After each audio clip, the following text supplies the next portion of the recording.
Buenas tardes, somos estudiantes del cuarto año de Derecho de la modalidad virtual en la Universidad Nacional Experimental de los Llanos Occidentales, Ezequiel Zamora, del subproyecto Práctica Jurídica 2 a cargo del abogado Eduardo Cardona. Nuestro equipo se encuentra conformado por Javier Iturriza y mi persona, Robimar Luque. En esta oportunidad le vamos a hablar un poco acerca del libelo de la demanda, tanto en materia laboral como en materia civil.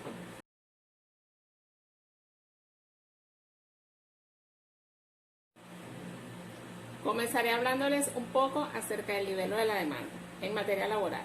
La demanda es el acto procesal de la parte actora, mediante el cual ésta ejercita la acción dirigida al juez para la tutela del interés colectivo, en la composición de la litis y hacer valer la pretensión dirigida a la contraparte pidiendo la satisfacción de la misma. Por lo tanto, la demanda debe entenderse como un vehículo, herramienta o instrumento contentivo de la pretensión del actor y, por supuesto, en el cual se va a establecer el derecho de accionar, en procurar la satisfacción de los derechos subjetivos. Hay que destacar, como característica de la demanda, que es la única oportunidad de alegación que posee el demandante o actor. El lenguaje utilizado debe ser sencillo, fácil de entender y de lo que se pretende, que se bate por sí mismo, ya que debe ser claro, comprensible y sin ambigüedades. La interposición de la demanda, conforme al Código de Procedimiento Civil, es un procedimiento ordinario que comienza con la interposición de la demanda, tal como lo establece el artículo 339, que en materia civil ha de ser escrita, pero en materia laboral podría ser oral, debiendo reducirse a un escrito en forma de acta, de acuerdo a lo que establece el artículo 123 de la Ley Orgánica Procesal del Trabajo. A pesar de que una de las características del proceso laboral es la oralidad, esta no es absoluta, sino que se presenta preferentemente. Predomina en el procedimiento. Hay actuaciones que deben ser por escrito, aun cuando posteriormente deban exponerse de manera verbal. La demanda se presenta generalmente por escrito ante el juez y excepcionalmente en forma oral, con una peculiaridad más del derecho procesal del trabajo. Las demandas no solo pueden presentarse por escrito, como rigen la inmensa mayoría de las materias, sino también puede interponerse oral ante el Tribunal de Sustanciación, Mediación y Ejecución, en cuyo caso el juez del proceso interrogará al demandante para obtener la información necesaria que le permita redactar un libelo, cumpliendo con los requisitos establecidos por el legislador. En cuanto a la interposición de la demanda oral, el procedimiento que se utiliza para la atención del demandante a los efectos de la interposición de la demanda oral es que una vez que se hace presente ante el funcionario competente, se procede a distribuir al azar la atención del justiciable por un juez de sustanciación, mediación y ejecución, y en el que resulte distribuido atiende al solicitante y le redacta el libelo de la demanda. Luego procede a dictar un auto de admisión que ordena la notificación del accionado para que concurra previa notificación a la audiencia preliminar. Consideramos que esta facultad o derecho que le otorga la Ley Orgánica Procesal del Trabajo a los accionantes en los procesos del trabajo es aceptable cuando el interesado no viene acompañado del abogado, porque al estarlo conllevaría a que el juez le haga el trabajo al profesional del derecho, con lo cual distraería su tiempo de su obligación principal, que fue la sustanciación, en examinar los libelos presentados para constatar que se suministró la información que exige la ley. Requisitos del libelo de la demanda. Existen requisitos generales y requisitos específicos. Los requisitos generales son aplicables a todas las demandas que se intenten por ante los tribunales, los cuales son: forma escrita. Esto comprende en el procedimiento civil ordinario y el oral y el breve. Suficiencia. Debe bastarse a sí misma y contener toda la información necesaria. Pretensión. Toda demanda debe contener una pretensión, es decir, una afirmación de interés. En cuanto a los requisitos específicos, estos se encuentran contenidos en el artículo 123 de la Ley Orgánica Procesal del Trabajo. El artículo no señala Los datos que debe contener la demanda laboral. En primera parte de la norma se dispone sobre los requisitos de las demandas, de los asuntos comunes, y en segunda parte de los asuntos concernientes a accidentes de trabajo o enfermedades profesionales. En relación a los requisitos, el nivel de la demanda, el legislador ha establecido una serie de requisitos adaptados a los principios que orientan un nuevo procedimiento del trabajo, en cuyo caso se exige suministrar la dirección de las partes.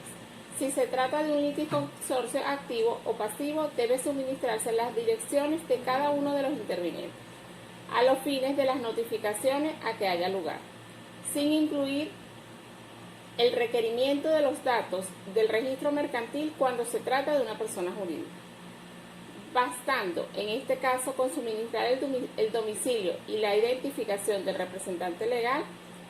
Antes de la vigencia de la Ley Orgánica Procesal del Trabajo, por legislación y por jurisprudencia, se exigía el cumplimiento de los requisitos de la Ley Orgánica de los Tribunales y de Procedimientos del Trabajo, conjuntamente con los contemplados en el Código de Procedimiento Civil. Ahora, con base a la autonomía de este procedimiento, basta con presentar los requisitos establecidos en la Ley Orgánica Procesal del Trabajo, olvidándonos de lo que exige el Código de Procedimiento Civil. También hay que suministrarse suficiente identificación de las partes, objeto de la demanda, y narrar los hechos a juicio del autor. Fundamental su pedimiento: si la acción surge por un accidente de trabajo o por una enfermedad profesional, debe indicarse la naturaleza del accidente o enfermedad, el tratamiento médico o clínico a que está sometido, dónde lo recibe, el daño físico sufrido y la narración de los hechos bajo los cuales ocurrió el accidente de trabajo o se originó la enfermedad profesional. Efectos de la interposición de la demanda. Los efectos de la interposición de la demanda pueden ser efectos procesales o efectos sustanciales. Los efectos procesales que se producen en la presentación de la demanda: primero, da inicio al procedimiento ordinario. 2. Hacen surgir la obligación del juez de proveer la admisión o negación de la demanda, y en este último caso, la facultad del demandante de apelar a la negativa de la admisión. En la negativa, el juez debe expresar los motivos o fundamentos de la misma, sin perjuicio del derecho de apelación que le concede la norma al demandante por rechazo a la demanda. Tercero, obliga al tribunal a ordenar la comparecencia del demandado para la contestación de la demanda, y en la práctica se le denomina compulsa de la demanda, que es la copia certificada del libelo con la orden de comparecencia que autoriza o suscribe el juez, en el cual se indica el lapso de comparecencia y cualquier otra copia. Cuarto, hacer nacer en la cabeza del demandante la carga de gestionar la citación del demandado. Quinto, determina las partes en el proceso. Y sexto, determina el objeto del proceso, que es la pretensión que se hace valer con la demanda. En cuanto a los efectos sustanciales, primero, interrumpen la prescripción y conserva el derecho en materia de la demanda, pero para que la demanda produzca efectos deberá registrarse en la Oficina de Registro Público antes de expirar el lapso de prescripción, conjuntamente con la copia certificada del libelo y la orden de comparecencia del demandada, autorizada por el juez, a menos que se haya efectuado la citación del demandante dentro del lapso establecido en el artículo 1969 del Código Civil. Segundo, en los casos restringe el derecho del demandante, como ocurre cuando el acreedor ha demandado a uno de los codeudores por su parte y éste ha convenido en el demandado o ha habido sentencia condenatoria, caso en el cual se presume que el acreedor ha renunciado a la solidaridad, de acuerdo a lo que establece el artículo 1234, ordinal segundo, del Código Civil.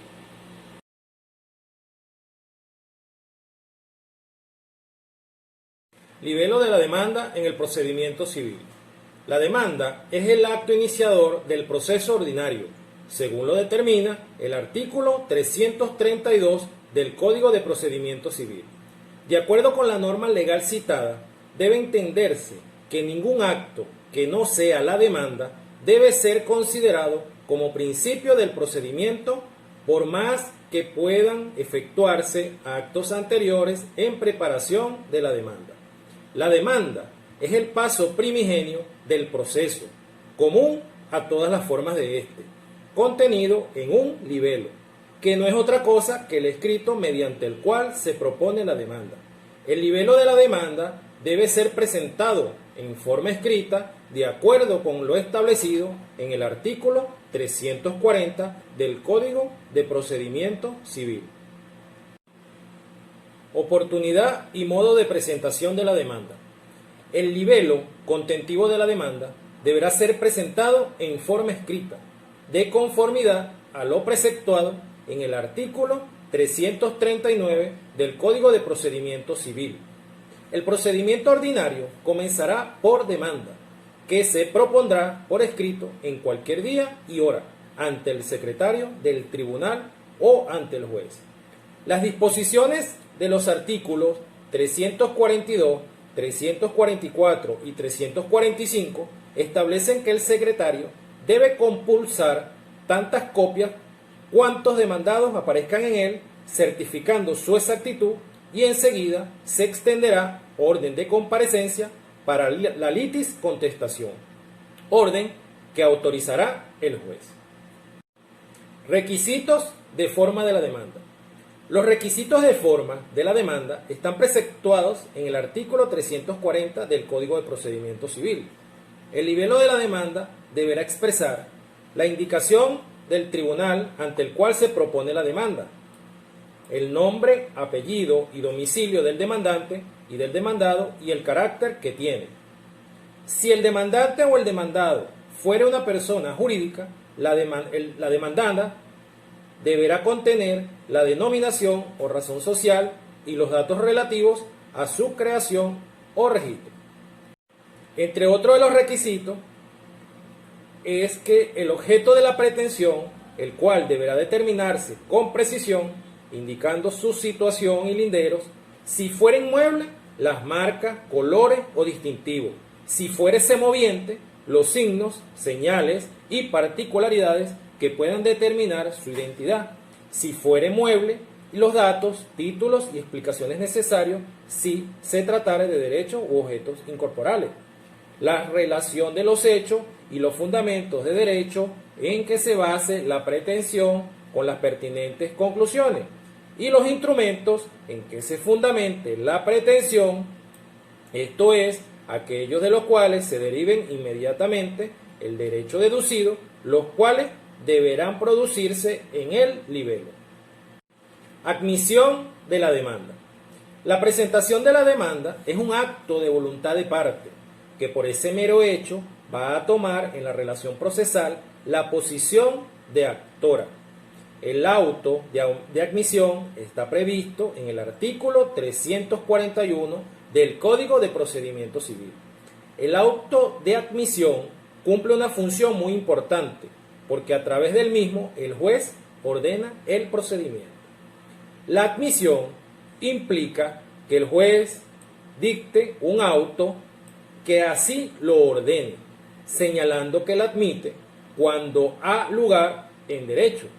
Esta expresión es una reserva que formula el tribunal, con lo cual él mismo lo que está diciendo es que le da un pase a la demanda, pero no prejuzga acerca de su fundabilidad ni acerca de su admisibilidad.